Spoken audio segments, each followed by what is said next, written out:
Assalamu alaikum warahmatullah. Look at my keyboard. This is my laptop and this is my keyboard.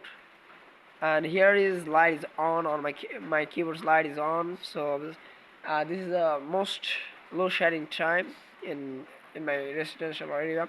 So I have to use my laptop so much consciously. That's why if I switch off the lights from my keyboards, that would be better for me because it's load shedding too much is going on.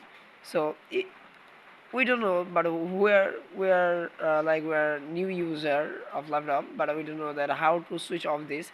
So in this video I'm gonna show you that how you can switch off this keyboard's light. So let me show you.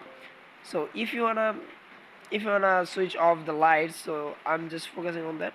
Just look at that. Okay, just one second.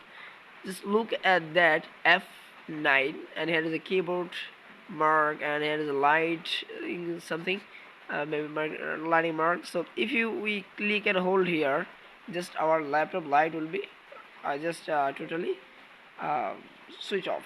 So if you wanna on again, so just one click here, just it's gonna open.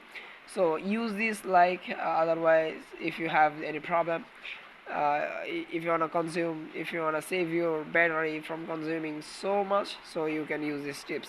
But recent time I have to do because it's totally I have to saving my battery, otherwise I don't know when the electricity will come or not. So see the next one.